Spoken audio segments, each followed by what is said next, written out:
স্বাধীন দেশে একজন নাগরিক, সংবিধান তাকে যে কয়টা মৌলিক অধিকার দিয়েছে সব কয়টি অধিকার এই দেশে নিশ্চিত হবে। শাসন ক্ষমতায় যারা যাবেন তাদের অধিকার নিশ্চিত করা ওদের দায়িত্ব। এটা কোনো দয়ার দান নয়।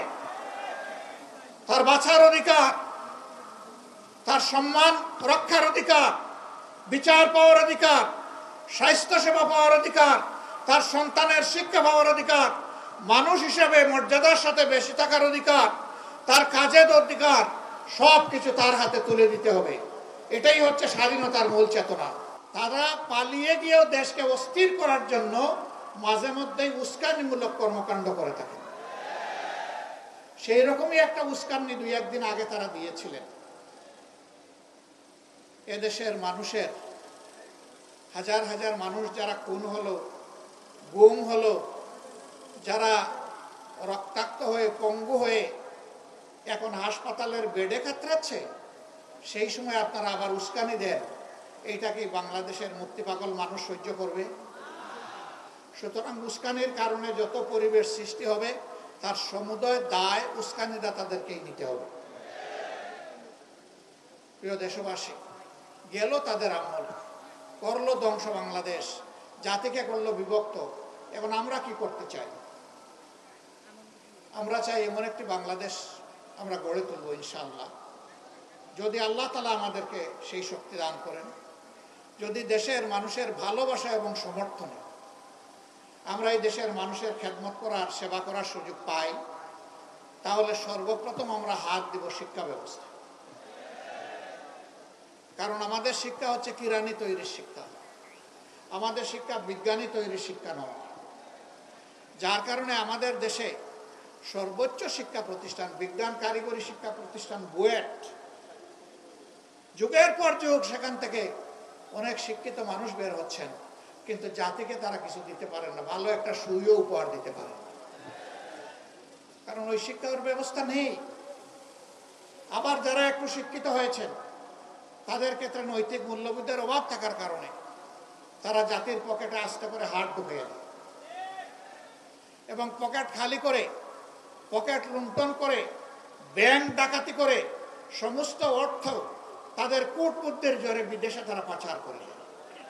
15.5 বছরে দেশ থেকে বিদেশে 26 লক্ষ কোটি টাকা পাচার করা হয়েছে। তারা দেশে থাকা অবস্থায় অনেক সুন্দর সুন্দর কথা বলতেন। কারো কারো কথা শুনে মনে হতো তিনি বোধহয় এ যুগের তাপসী রাবিয়া, কারো কথা শুনে মনে হতো তিনি বোধহয় হাসান বসরি।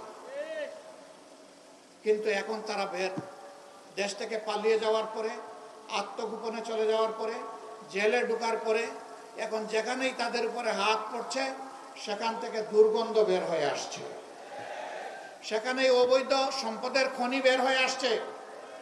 সরকারের কাছে আমাদের স্পষ্ট দাবি, এরা যত টাকা জনগণের চুরি করে দেশে কিংবা বিদেশে জমা করেছে, পাচার করেছে, সবগুলো উদ্ধার করে রাষ্ট্রীয় কোষাগারে ফেরত আনতে হবে এবং সেই টাকা দিয়ে জনগণের সুষম উন্নয়ন করতে হবে। আমরা কোনো বৈষম্য চাই না। এই নারায়ণগঞ্জ পুরা জেলাটাই হচ্ছে ইন্ডাস্ট্রিয়াল পার্ক, কিন্তু এখানে নারায়ণগঞ্জ মহানগরী আমির বলে গেলেন এখানে কোনো মেডিকেল কলেজ নাই, কোনো বিশ্ববিদ্যালয় নাই, উচ্চতর কোনো শিক্ষা প্রতিষ্ঠান সরকারি নাই। কেন? 26 লক্ষ মানুষের এই নগরী, প্রায় 40 লক্ষ মানুষের এই জেলা কেন বঞ্চিত হবে? আমরা দেখি যে কোনো কোনো জেলা, মাত্র 3টা উপজেলার জেলা, সেখানে ইউনিভার্সিটি আছে, সেখানে মেডিকেল কলেজ আছে, উন্নততর স্পেশালাইজড হসপিটাল আছে, সেখানে কারিগরি প্রতিষ্ঠান আছে, সেখানে এগ্রিকালচার ইউনিভার্সিটি আছে।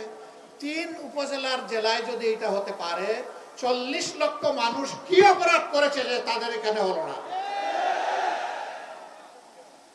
যারা গডফাদাররা জমিদারি নিয়েছিলেন তারা কি করেছেন? তারা তাদের আপার কাছ থেকে এগুলো আদায় করেননি কেন? কারণ তাদের ধান্দাবাজি ছিল জমিদারি টিকিয়ে রাখা, মানুষের উপর সন্ত্রাস করা এবং চাঁদাবাজি, লুণ্ঠন, দখলদারি চালিয়ে যাওয়া। তারা জনগণকে নিয়ে তাদের কোনো কর্মসূচি ছিল না, পরিকল্পনা ছিল না। সম্মানিত ভাইয়েরা, এটা শুধু নারায়ণগঞ্জের দুর্ভাগ্য নয়, এটা সারা দেশের দুর্ভাগ্য। আমরা ইনশাআল্লাহ এমন শিক্ষা আমাদের সন্তানদেরকে দিব, গরিব ধনী কোনো বাস বিচার হবে না, ধনীর সন্তান তার পিতার টাকায় লেখাপড়া করবে, গরিবের সন্তান সরকারের টাকায় লেখাপড়া।